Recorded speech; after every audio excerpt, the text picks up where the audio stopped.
Stretching muna, no?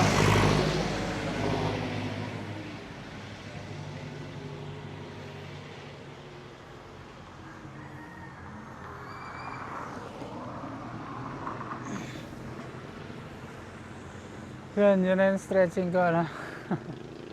Constant stretch dito. Naglakad naman na ako eh. Galing sa bahay. Nasa 1K ata hanggang dito. So, ayan, tara.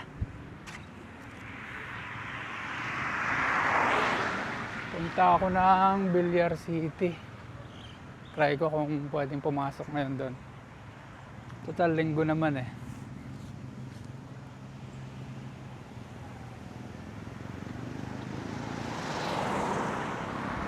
Baka bukas ngayon, linggo.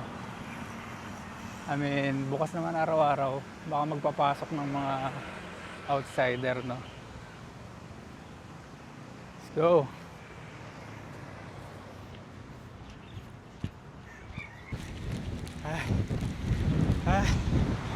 Lakas ng hangin. Pero okay na to, nakapasok na sa Villar City. So dito pala yung lane ng mga joggers at bikers. Sa left. Lakas ng hangin. Ako na lang ata nagja-jogging ah. Ako na nga lang ata. Tanghali na eh, baka mag alas 8.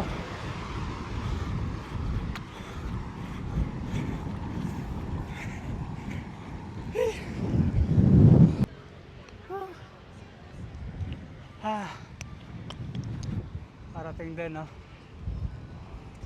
Wala na tayong dulo eh. Ito na nga yung crossing. Daming tao.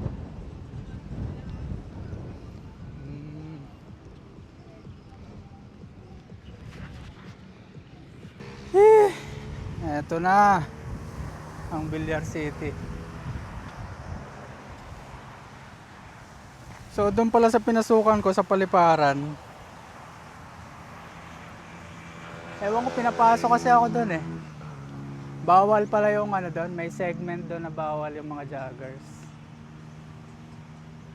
So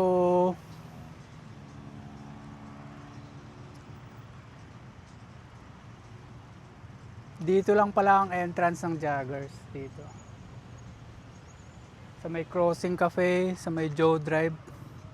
Dito lang yung entrance ng mga jogger. Iikot lang sa may segment doon.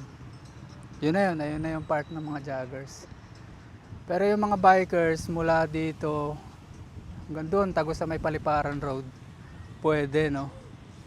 Vice versa. Yun. Alam ko na ngayon. So ang gagawin ko sa susunod, magbabike na lang ako papunta dito, no? Iikot bago ako magja-jog. Yun lang. Uwi na tayo.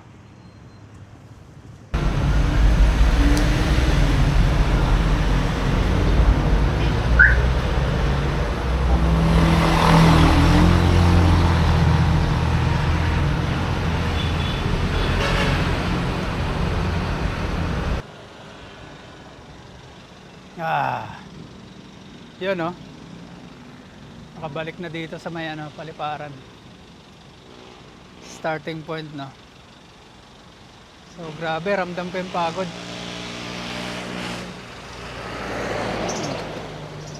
Hindi ko na orasan eh. Yung pag-alis ko kanina, pati ngayon hindi ko rin alam kung anong oras na. Pero yan, okay na. At least alam ko yung pagod, no? Yung hirap ng lagpas 10K, no? Yung distance. Although mabagal naman yung takbo ko eh. Ayoko rin ma-injury, no? Ayoko rin ma-trigger yung side stitch. Umikot lang ako sa Somo, tapos ito na, Paliparan Road, dinaretso ko. Okay, kaya naman pala. No, nakakatuwa rin. At least nalaman ko na kaya ko pala lumagpas ng 10K. Paunti-unti lang.